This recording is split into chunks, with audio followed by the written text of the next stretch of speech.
जय हिंद। आज हम लोग को लार ग्रंथि पढ़ना है। पिछले क्लास में हम लोग जीव तक पढ़े थे और उसके फंक्शन देखे थे। तो जनरली जब हम लोग किसी भोजन को चबाते हैं तो चबाने के बाद क्या होता है, उस भोजन में पानी के जैसे कोई भी भोजन को चबा रहे हैं तो पानी के समान होता है, उसमें चिपचिपा पदार्थ लग जाता है। तो वो जो चिपचिपा पदार्थ जो भोजन के साथ चबाने के दौरान उसमें मिक्स होता है वो क्या होता है, लार होता है। तो यहाँ पर उसी को समझना है। तो वो जो लार है वो जहाँ से स्रावित हो रहा है उस ग्रंथि को हम लोग क्या कहेंगे, लार ग्रंथि कहते हैं। और ये जो लार ग्रंथि होते हैं वो हमारे मुख गुहा में आकर के क्या होता है, खुलते हैं। तो देखिए यहाँ से लार ग्रंथि क्या होता है, ऐसे ग्रंथि ग्रंथि जिनसे ऐसे ग्रंथि जिनसे लार स्रावित होता है उसे लार ग्रंथि कहते हैं, लार ग्रंथि कहते हैं। और लार ग्रंथि जो होते हैं ये मेनली 3 प्रकार के होते हैं।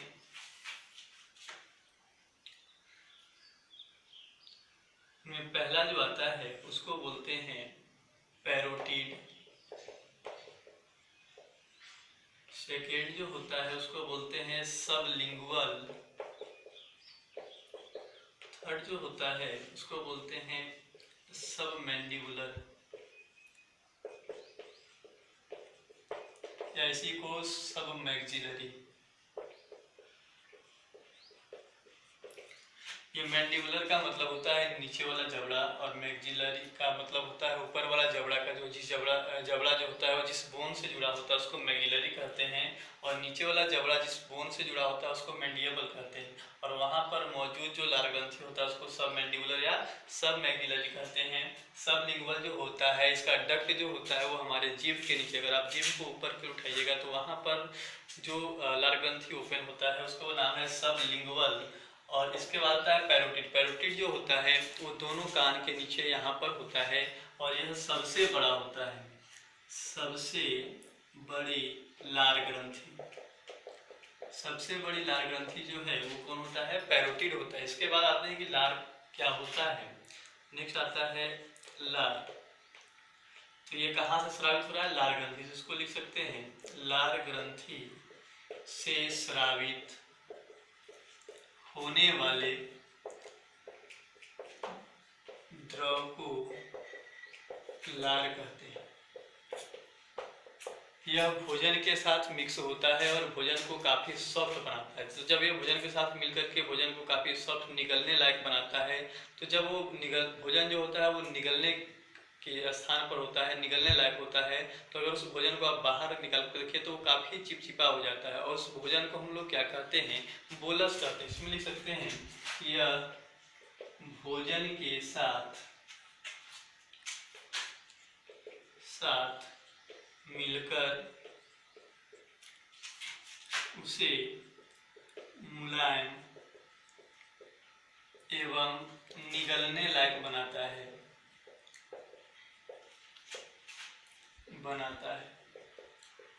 ये लार का काम है कि वो भोजन के साथ मिलेगा और उसको मुलायम बनेगा ताकि हम उसको आसानी से क्या कर सके, निगल सके। तो वो जो निगलने लायक भोजन होता है लार के मिलने के बाद उसको हम लोग बोलस कहते हैं। तो बोलस ध्यान रखिएगा, बोलस क्या होता है, जब भोजन के चबाने के दौरान क्या होता है, जब लार जो है उस भोजन के साथ मिल जाता है तो उस भोजन में और लार जो है मिक्सअप जब होगा तो उस भोजन को हम लोग क्या बोलेंगे, बोलस कहते हैं। एक तरह से इंडायरेक्टली कह सकते हैं कि लार जो होता है भोजन के साथ मिलकर किसका निर्माण करता है, बोलस का निर्माण करता है।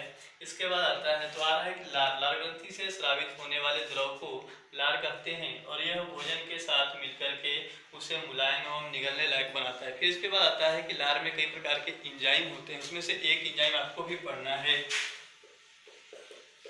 लार में कई प्रकार के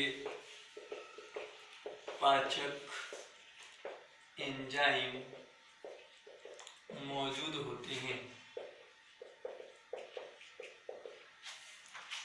इसमें से पहला है सैलिवरी एमाइलेज।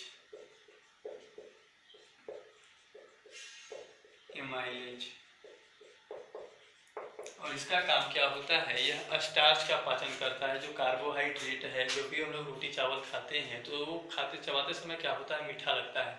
तो ऐसा इसलिए होता है कि उसमें क्या होता है, कार्बोहाइड्रेट प्रेजेंट है, और उस कार्बोहाइड्रेट का जो पाचन करता है वो कौन सा एंजाइम करता है, सेलेब्री एमाइलेज। और ये सेलेब्री एमाइलेज कहाँ प्रेजेंट होता है, सलाइवा में, लार में प्रेजेंट। तो इसका काम क्या है, यह मुख गुहा में कार्बोहाइड्रेट, और कार्बोहाइड्रेट में भी किसका, स्टार्च का पाचन करता है। यहाँ से क्वेश्चन आता है कि भोजन का प्रथम पाचन कहाँ पर होता है। तो भोजन का जो प्रथम पाचन हो रहा है वो कहाँ हो रहा है, मुख गुहा में, ओरल कैविटी में हो रहा है। भोजन का पाचन कहाँ अगर पूछेगा तो आमाशय में होता है, और भोजन का पाचन पूर्ण कहाँ होता है तो वो छोटी आंत में होता है। 3 तरह के क्वेश्चन है। पहला क्वेश्चन आएगा कि भोजन का प्रथम पाचन कहाँ होता है, तो वो मुख गुहा में होता है। कौन करता है, सेलेब्री एमाइलेज स्टार्च का पाचन करता है। सेकंड क्वेश्चन पूछेगा कि भोजन का पाचन कहाँ होता है, ये सीधे सीधे पूछेगा तो उसमें आएगा आमाशय। और थर्ड क्वेश्चन जब कहेगा कि भोजन का पाचन पूर्ण कहाँ होता है तो वो होता है छोटी आंत में। उसको आगे हम लोग देखेंगे। तो यहाँ पर कह रहा है कि सेलेब्री एमाइलेज या मुख गुहा में कार्बोहाइड्रेट या स्टार्च का पाचन करता है। ये स्टार्च में क्या होता है, जनरली जो स्टार्च है इसको सेलेब्री एमाइलेज जो होता है वो इसको बदलता है माल्टोज में, बदलता है माल्टोज में। कौन सा एंजाइम, स्टार्च जो है, स्टार्च एक कार्बोहाइड्रेट है, जटिल कार्बोहाइड्रेट पॉलीसेकेराइड होता है, और इस पॉलीसेकेराइड को सेलेब्री एमाइलेज जो होता है वो कार्बोहाइड्रेट का जो माल्टोज है उसमें बदलता है। और माल्टोज एक प्रकार का होता है डाइसेकेराइड। ये पॉलीसेकेराइड डाइसेकेराइड क्या होते हैं ये आपको अभी नहीं समझना है, सिर्फ याद रखना है कि स्टार्च जो होता है उसको मुख गुहा में उसका पाचन होता है, और उस पाचन में स्टार्च को किस में बदला जाता है, माल्टोज में। और इस माल्टोज में बदलने का जो काम करता है वो कौन सा एंजाइम करता है, सेलेब्री एमाइलेज। तो ये था लार ग्रंथि और उससे संबंधित पाचन की क्रिया। आप इसको क्या करिए, नोट कर लीजिए।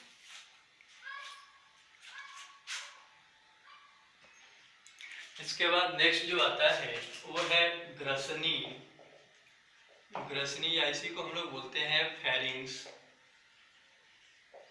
फेरिंग्स ये क्या होता है, इसको समझिए। यहाँ से ये डायग्राम हम बनाए थे, और इधर से जब हम लोग सांस लेते हैं तो हवा इंटर करता है, और जब हम लोग खाना खाते हैं तो भोजन जो होता है वो इधर से इंटर करता है।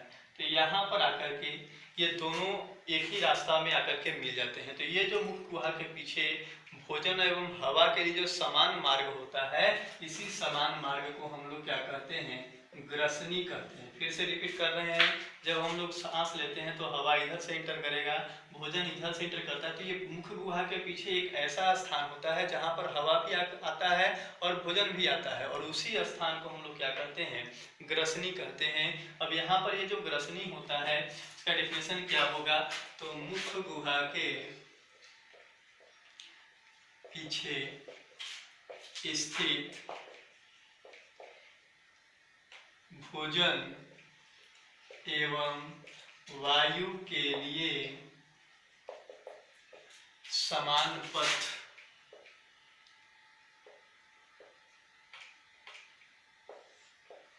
को ग्रसनी कहते हैं। अब अगर ग्रसनी को देखें तो नीचे ये 2 प्रकार के नली में खुलता है। जो आगे वाला नली होता है उसको हम लोग श्वास नली कहते हैं, और जो पीछे वाला नली होता है उसको हम लोग ग्रास नली कहते हैं। तो ग्रसनी जो श्वास नली में खुलता है वो यहाँ पर ग्लोटिस के द्वारा खुलता है, डायग्राम में बता चुके हैं। और इसमें ग्रास नली में जब खुलेगा तो उसमें किसके सहायता से खुलेगा, गलेट के सहायता से खुलता है। तो यहीं पर लिखेंगे ग्रसनी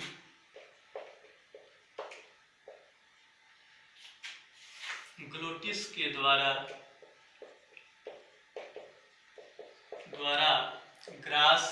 श्वास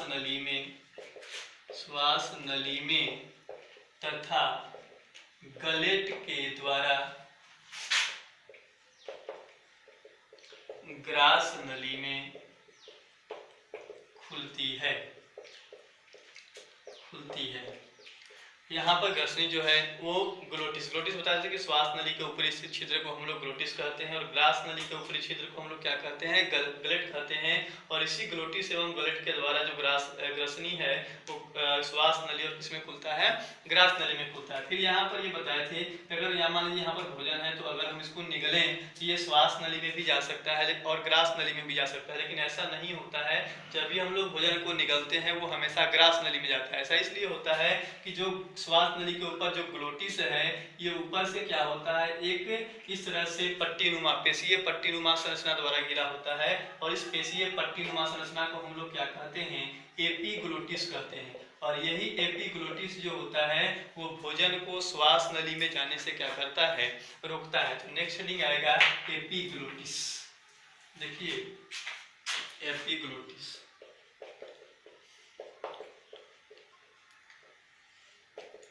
श्वास नली में ग्लोटिस के ठीक ऊपर स्थित पेशीय पट्टीनुमा संरचना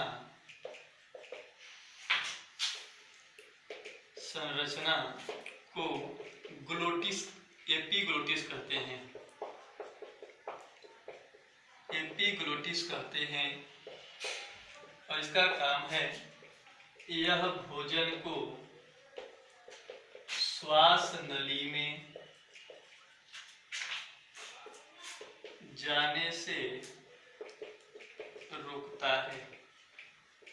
कभी कभी अचानक क्या होता है कि ये ग्लोटिस जो है वो एपीग्लोटिस जो है वो खुला रहता है और भोजन जो है वो श्वास नली में इंटर कर जाता है। उस स्थिति में क्या होता है, उस भोजन के कण को या जल के कण को बाहर निकालने के लिए जोर से सरक जाता है। तो यहाँ पर दो चीज है, फेरिंग्स मुख गुहा में पीछे भोजन एवं वायु के लिए जो समान पथ होता है उसको हम लोग ग्रसनी कहते हैं। ग्रसनी जो है वो नीचे दो ट्यूब में खुलता है। जो पहला ट्यूब होता है उसको श्वास नली और उसके ठीक पीछे वाला जो होता है उसको ग्रास नली कहते हैं। तो ग्रसनी जो है वो श्वास नली में किसके द्वारा खुलता है, ग्लोटिस के द्वारा खुलता है और ग्रास नली में गलेट के द्वारा खुलता है।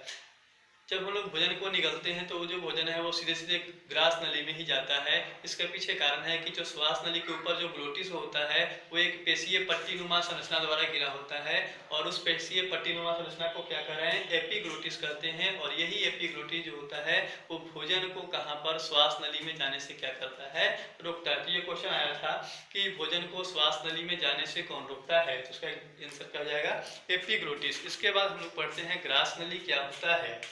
Grass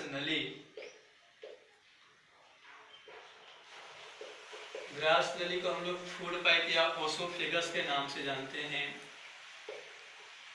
EHAGUS oesophagus. ये क्या होता है, यहाँ से अगर हम लोग देखें ये इसके नीचे वाला जो होता है इसको हम लोग अमाशय कहते हैं और ये है हमारा मुख गुहा। तो मुख गुहा को अमाशय से जोड़ने वाली पेशीय नलिका कार्यरचना को हम लोग क्या कहेंगे, ग्रास नली कहेंगे। देखिए मुख गुहा को अमाशय से जोड़ने वाली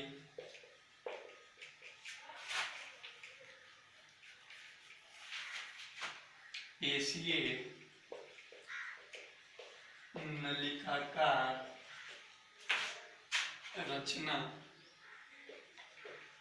ग्रास नली कहलाती है।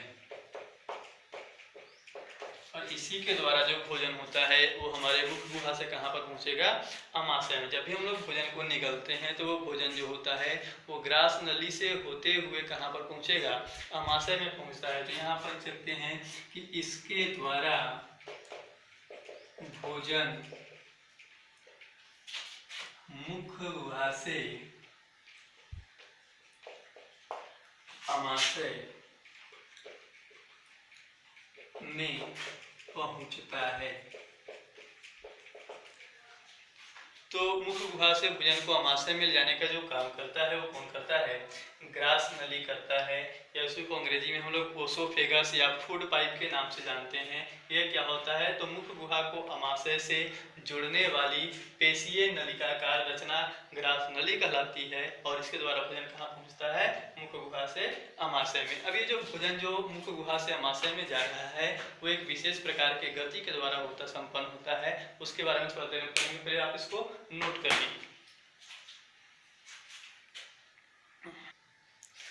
तो ग्रास नली भोजन को ले जा रहा है अमाशय तक, तो ऐसा नहीं होता है कि हम लोग भोजन को निगले और वो टपाक से जाकर के अमाशय में गिरेगा।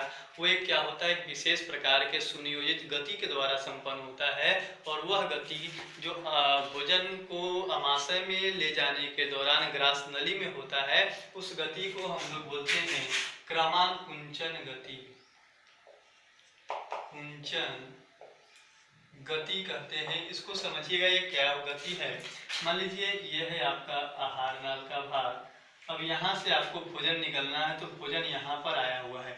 अब भोजन को निकले, भोजन यहाँ पर है, तो भोजन के ठीक ऊपर वाले भाग क्या होता है, ये अंदर की ओर दब ऐसे सिकुड़ेगा और अंदर के लिए धंसेगा, तो यहाँ पर नीचे की ओर इसके ऊपर क्या लगेगा, बल लगेगा और भोजन के ठीक नीचे वाला भाग जो होता है वो क्या हो जाता है, फैल जाता है। इस प्रकार से जब ऊपर वाला भाग में संकुचन होगा, नीचे वाला भाग फैलेगा, तो भोजन जो है वो मान लेते हैं अब यहाँ आ गया। अब यहाँ पर भोजन आ गया, तो ये इस भोजन के ऊपर वाले अब यहाँ पर क्या होगा, संकुचन होगा और इसके नीचे वाला भाग क्या होगा, फैलेगा। तो इस प्रकार से जो भोजन है वो पुनः यहाँ पर आ जाएगा। अब भोजन के यहाँ पर पहुंच गया भोजन, तो अब इसके ठीक ऊपर क्या होगा, अंदर की ओर संकुचन होगा और नीचे वाला भाग क्या होगा, फैलेगा। तो इस प्रकार से लगातार संकुचन, भोजन के ठीक ऊपर वाले भाग में संकुचन और भोजन के ठीक नीचे वाले भाग में क्या होता है, शीतलन होता है। और इस संकुचन और शीतलन के कारण जो हमारा ग्रास नली में एक तरंग के समान गति उत्पन्न होता है और इस तरंग के समान उत्पन्न होने वाली गति जो भोजन को अमाशय में पहुंचाने का काम करता है, इस गति को ही क्या कहते हैं, क्रमाकुंचन गति कहते हैं। देखिए क्या होता है, लगातार कह सकते हैं ग्रास नली में लगातार संकुचन एवं शिथिलन के कारण तरंग के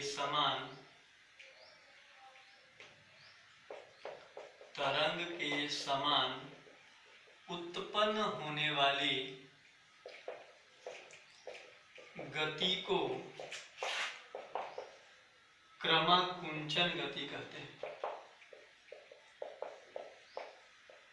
क्रमाकुंचन गति कहते हैं और इसके द्वारा, इसके मतलब क्रमाकुंचन गति के द्वारा, इसके द्वारा भोजन अमाशय में पहुंचता है।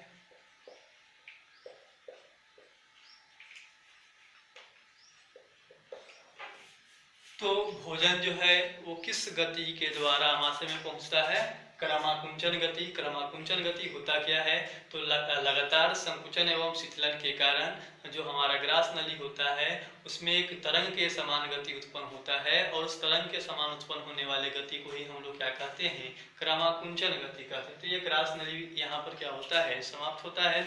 इसके बाद जो हम लोग को पढ़ना है वो पढ़ना है अमाशय। अमाशय क्या होता है वो देखिए, अमाशय स्टमक क्या होता है, तो ये जो है ये पेशीय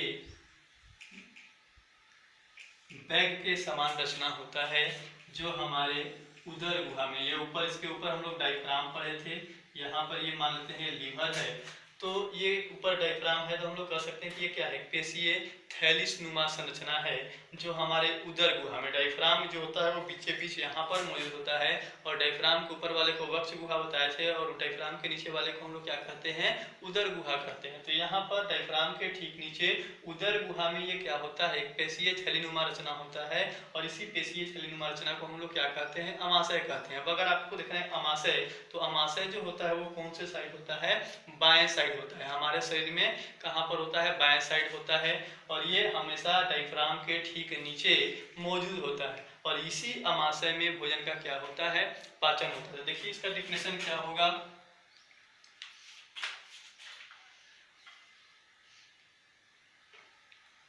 यह एक पेशीय थैलीनुमा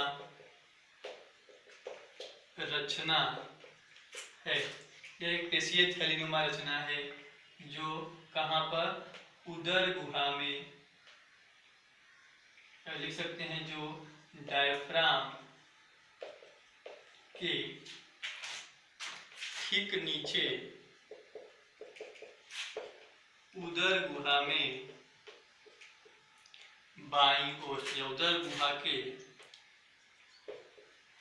बाईं ओर स्थित होता है।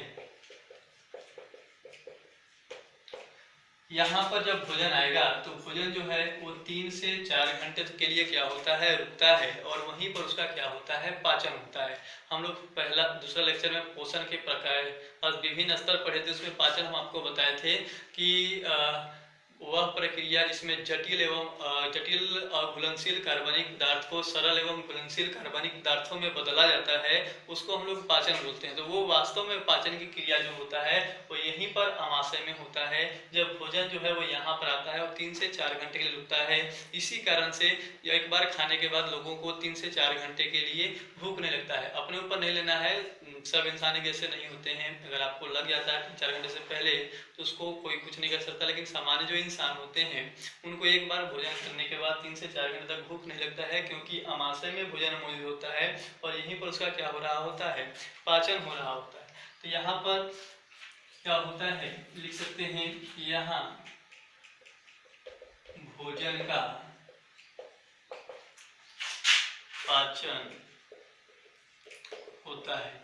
फिर से एक बार रिपीट कर रहे हैं, भोजन का जो प्रथम पाचन होता है वो मुख्य गुहा में होता है स्टार्च का। स्टार्च को जो लार ग्रंथि में मौजूद एंजाइम सेलेब्री एमाइलेज जो होता है वो उसको किस में बदलता है, माल्टोज में बदलता है। लेकिन अगर पूछेगा कि भोजन का पाचन कहाँ पर होता है तो वो कहाँ पर होगा, आमाशय में होगा। प्रथम पाचन मुख्य गुहा में, भोजन का पाचन आमाशय में, और जो पूर्ण पाचन होता है वो छोटी आंत में होता है। अभी छोटी आंत में नहीं पहुंचे हैं। अब इसके बाद बताया था कि आमाशय कितने भाग होते हैं, 3 भाग होते हैं। लिंक डाल सकते हैं, आमाशय के विभिन्न भाग। आमाशय के विभिन्न भाग होते हैं। पहला होता है, आपको बताए थे, कार्डियाक। सेकेंड होता है फुंडिक, और थर्ड जो होता है उसको बोलते हैं पाइलोरिक। ये 3 भाग होते हैं। फिर से हम समझा देते हैं आपको। ये तो नीचे जो शुरू हो रहा है इसको छोटी आंत कहते हैं, छोटी आंत होता है। ये ऊपर है ग्रास नली और ये बीच में कौन है, अमाशय है। तो अमाशय का वह भाग जहाँ पर ये ग्रास नली आकर के खुल रहा है उस भाग को हम लोग क्या बोलते हैं, कार्डियाक कहते हैं। अमाशय का वह भाग जहाँ पर ग्रास नली आकर के खुलता है उसको कार्डियाक कहते हैं। अमाशय का वह भाग जहाँ से छोटी आंत बाहर निकलता है उसको पाइलोरिक कहते हैं। और ये रहा कार्डियाक, ये पाइलोरिक, और कार्डियाक और पाइलोरिक के बीच में ये जो बड़ा सा भाग दिखाई दे रहा है इसको हम लोग क्या कहते हैं, फुंडिक कहते हैं। तो ये अमाशय के विभिन्न भाग थे। आप इसको भी क्या कर लीजिए, नोट कर लीजिए। उसके बाद आमाशय में पाचन की क्रिया देखेंगे।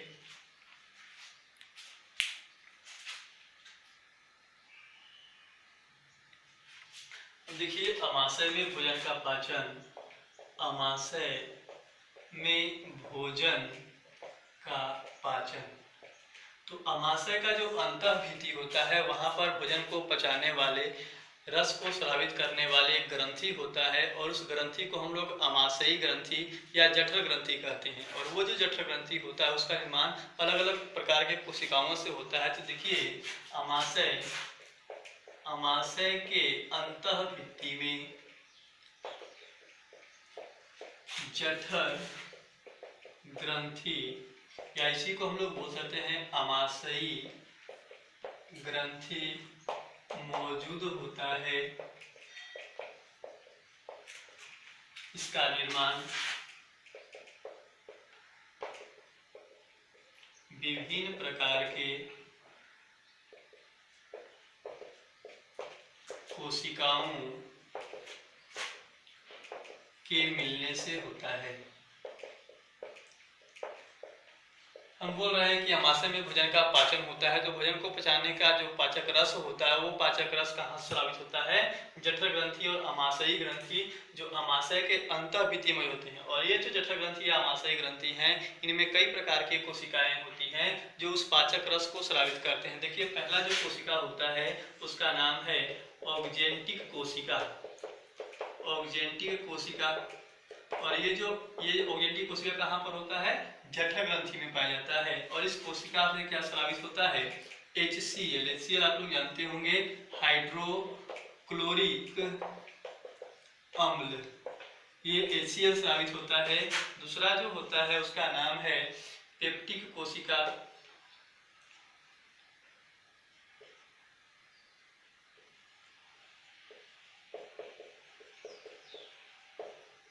पेप्टिक कोशिका। और इस पेप्टिक कोशिका से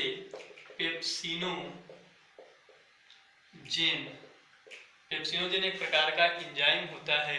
और ये पेप्सिनोजेन एंजाइम जो है वो कहाँ से स्रावित होता है? जठर ग्रंथि में मौजूद पेप्टिक कोशिका से स्रावित होता है। इसके बाद तीसरा जो आता है वो है श्लेष्मा कोशिका। और तीसरा श्लेष्मा। ये जो श्लेष्मा कोशिका होता है इससे म्यूकस स्रावित होता है। तो ये यहाँ पर अमाशय के अंतःभिति में जठर ग्रंथि है और इस जठर ग्रंथि से पाचक रस स्रावित होते हैं। लेकिन पाचक रस का जो स्राव होता है वो 3 अलग अलग प्रकार की कोशिकाओं से होता है। ऑक्जेंटिक कोशिका जिनसे HCl स्रावित होता है, पेप्टिक कोशिका जिनसे पेप्सिनोजेन, और श्लेष्मा कोशिका से म्यूकस। और ये जो तीनों प्रकार के जो द्रव या पदार्थ जो स्रावित हो रहे हैं, इन तीनों को सम्मिलित रूप से हम लोग क्या करते हैं? जठर रस, या इसी को हम लोग बोल सकते हैं अमाशयी रस। और यही जठर रस या अमाशयी रस है जो भोजन के पाचन में क्या करता है? सहायता करता है। अब बारी बारी से इनका काम देखना है। तो इसके बाद हम लोग सबसे पहले समझते हैं HCl का काम।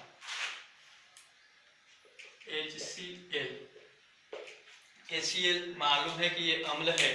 तो ये अम्ल जो है वो ऑक्जेंटिक कोशिका से अमाशय में स्रावित होता है। तो इसका मुख्य रूप से हमारे अमाशय में 3 काम होता है। पहला काम, जैसे हम लोग कोई भी भोजन करते हैं तो उस भोजन के साथ कोई भी सूक्ष्म जीव, ठीक है ना, बाहर से कोई भी सूक्ष्म जीव हमारे शरीर में इंटर कर जाता है तो उससे हमारे शरीर को हानि हो सकता है। तो भोजन के साथ शरीर में प्रवेश करने वाले जो हानिकारक सूक्ष्म जीव होते हैं, उन सूक्ष्म जीव को नष्ट करने का काम जो करता है वो HCl करता है। दूसरा काम होता है HCl में कि ये अमाशय में एक अम्लीय माध्यम तैयार करता है। ऐसा अम्लीय माध्यम जो भोजन के पाचन के लिए क्या होता है? आवश्यक। माध्यम का मतलब वातावरण। वो अमाशय का जो वातावरण होता है उसको अम्लीय बनाता है, जिससे अमाशय में जठर रस में मौजूद जो एंजाइम होते हैं वो सक्रिय हो जाते हैं और आसानी से भोजन का पाचन करते हैं। तो इस अमाशय में भोजन के पाचन के लिए कैसा वातावरण आवश्यक है? अम्लीय वातावरण आवश्यक है। और उस अम्लीय वातावरण को तैयार करने का जो काम करता है वो कौन करता है? HCl करता है। और तीसरा जो इसका काम होता है, अभी तो ये देखिए पेप्सिनोजन है। तो इस पेप्सिनोजन जो है वो भी सक्रिय अवस्था में नहीं है, निष्क्रिय अवस्था में है। ये सक्रिय अवस्था में पेप्सिन बदल जाता है। तो इस निष्क्रिय पेप्सिनोजन को सक्रिय पेप्सिन में बदलने का जो काम करता है वो भी कौन करता है? HCl करता है। तो HCl के अमाशय में 3 काम। पहला काम होता है यह भोजन के साथ आने वाले हानिकारक सूक्ष्म जीवों को नष्ट करता है। दूसरा काम होता है इसका, यह अमाशय में अम्लीय वातावरण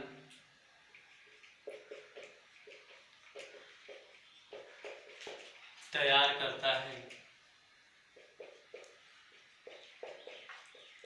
और तीसरा काम होता है यह पेप्सिनोजन को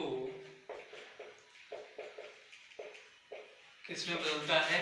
सक्रिय पेप्सिन में बदलता है।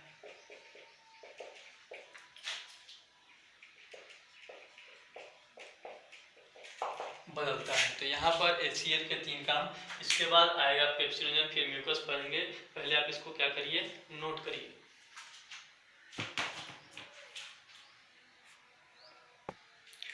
नेक्स्ट जो एंजाइम है वह है पेप्सिनोजन। पेप्सिनोजन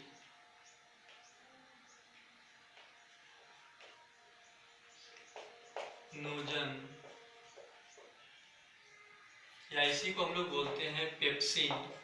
इसका काम क्या होता है, तो यह प्रोटीन के आंशिक पाचन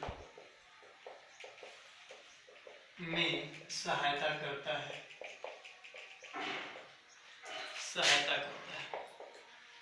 जैसे कोई भी प्रोटीन खाते हैं तो उस प्रोटीन का जो आंशिक, जैसे कार्बोहाइड्रेट का पाचन एक तरह प्रथम पाचन कहाँ हो रहा था, मुख्य गुहा में, तो वहां पर मुख्य गुहा में भी कार्बोहाइड्रेट का कैसा पाचन होता है, आंशिक पाचन होता है।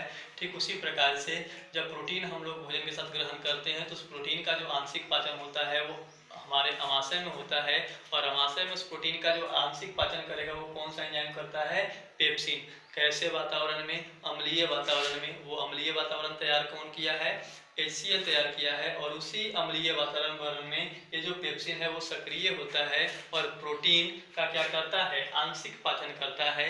इसका एक ही काम है, और ये प्रोटीन को किसमें बदलता है वो देखिए। तो मान लीजिए ये प्रोटीन है, प्रोटीन पर कौन काम कर रहा है, पेप्सिन। कैसे वातावरण में, अम्लीय वातावरण, तो यहाँ पर लिख सकते हैं अम्लीय वातावरण में। और किसमें बदलता है, ये पेप्टोन में बदल देता है। ये पेप्टोन और प्रोटीन क्या होता है उसको समझ। देखिए प्रोटीन जो होता है वो एमिनो एसिड से बन करके, ये एमिनो एसिड, डबल ए का मतलब एक का मतलब एमिनो और एक का मतलब एसिड। तो जब कई एमिनो एसिड को हम लोग आपस में जोड़ते हैं तो उससे क्या होता है, एक लंबा चेन बनता है, और उस लंबे चेन को हम लोग क्या कहते हैं, प्रोटीन कहते हैं। तो अभी मान लीजिए ये पूरा चेन जो 6 एमिनो एसिड का है इसको प्रोटीन कह रहे हैं, मान लेते हैं। ये 6 से काफी अधिक होते हैं, ये एक प्रोटीन है। अब यहाँ पर आंशिक पाचन होगा, तो मान लीजिए कि ये इसको 3-3 के चेन में तोड़ दिया, तो इस प्रकार से एक एमिनो एसिड ये हो गया एक टुकड़ा, और दूसरा टुकड़ा ये हो गया, ये इसका आंशिक पाचन हो गया। इसको छोटे छोटे, जो बड़ा श्रृंखला था उसको छोटे छोटे श्रृंखला में, प्रोटीन के छोटे छोटे चेन में तोड़ना आंशिक पाचन कहलाता है। और ये जो छोटे छोटे प्रोटीन का टुकड़ा बना इसको हम लोग क्या कहेंगे, पेप्टोन कहेंगे। तो इस प्रकार से प्रोटीन जो एक लंबा श्रृंखला होता है उसको छोटे छोटे श्रृंखला में और बदलने की जो क्रिया होता है उसको हम लोग प्रोटीन का आंशिक पाचन कहेंगे। और उस आंशिक पाचन के दौरान क्या होता है, प्रोटीन किस में बदलता है, पेप्टोन में बदलता है। और ये जो प्रोटीन को पेप्टोन में बदलने का क्रिया है ये कहाँ पर चल रहा है, हमारे अमाशय में। कैसे माध्यम में, अम्लीय माध्यम में। तो इस प्रकार से है ये। इसके बाद आता है म्यूकस का कार्य। Mucus, third mucus. म्यूकस जो होता है वो गोंद के समान पदार्थ होता है, और इसका काम क्या है, ये भोजन के साथ मिलता है और भोजन के साथ मिलकर के अमाशय में उसको मुलायम बनाता है, लेई के समान में उसको परिवर्तित करता है। लेई देखे होंगे, आटा का हम लोग ठंडा साधने के लिए प्रयोग करते थे, तो उसको हम लोग बोलते हैं लेई। और लेई के समान जब भोजन बदलता है तो उसको हम लोग काइम कहते हैं। तो ये म्यूकस का काम क्या है कि ये भोजन के साथ मिलेगा और भोजन को काइम में परिवर्तित करता है। और दूसरा काम होता है इसका, देखिए HCl स्रावित हो रहा है, तो HCl अगर हमारा डायरेक्टली हमारे अमाशय के भित्ति पर गिरेगा तो यह स्ट्रॉन्ग एसिड होता है, और इसके कारण अमाशय का जो अंतर भित्ति है वो क्षतिग्रस्त हो सकता है, उसमें घाव हो सकता है, गैस्ट्रिक अल्सर हो सकता है। तो ये म्यूकस क्या करता है कि अमाशय के भित्ति को चारों ओर से क्या कर लेता है, कवर कर लेता है, और वो HCl को अमाशय के भित्ति से क्या करता है, अमाशय के भित्ति पर गिरने से बचाता है। तो हम लोग कह सकते हैं कि यहाँ पर म्यूकस का 2 काम है। पहला काम है कि ये हमारे अमाशय को HCl के प्रभाव से बचाता है, और दूसरा काम यह भोजन के साथ मिल करके उसको लेई के रूप में परिवर्तित कर देता है, और उस भोजन के लेई वाले रूप को हम लोग क्या कहते हैं, काइम कहते हैं। तो यहाँ पर म्यूकस का 2 काम। पहला काम क्या है, यह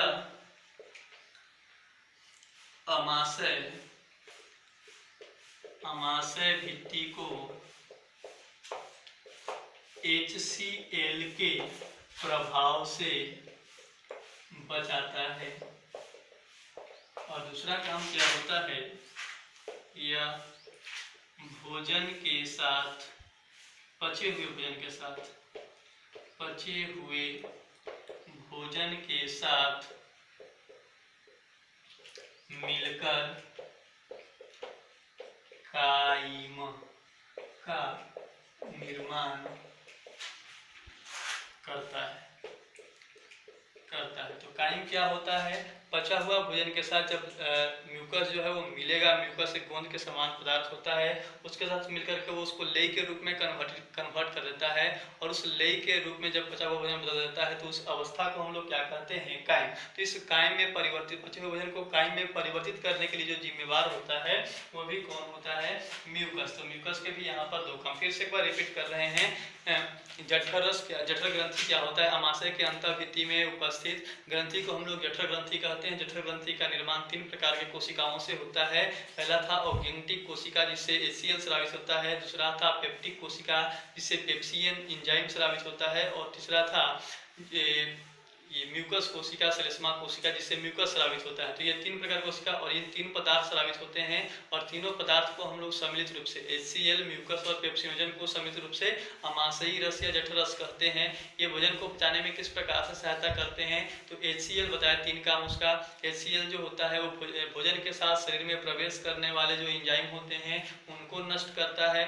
दूसरा बताया कि ये जो होता है वो हमारे आमाशय में अम्लीय वातावरण तैयार करता है, और तीसरा बताया कि HCl जो है वो जो निष्क्रिय अवस्था में पेप्सिनोजन होता है उसको सक्रिय पेप्सिन में बदलता है। फिर इसके बाद हम लोग पेप्सिनोजन के बारे में पढ़े। तो पेप्सिनोजन जो होता है वो प्रोटीन का पाचन करता है। कैसे वातावरण में? अम्लीय वातावरण में। और वो प्रोटीन को किस में बदलता है? पेप्टोन में बदलता है। प्रोटीन का एक लंबा चेन जो सबसे बड़ा वाला चेन होता है उसको हम लोग प्रोटीन कहेंगे, और उसको प्रोटीन के चेन को जब छोटे छोटे टुकड़ा में तोड़ देंगे तो उससे जो बनेगा उसको पेप्टोन कहते हैं।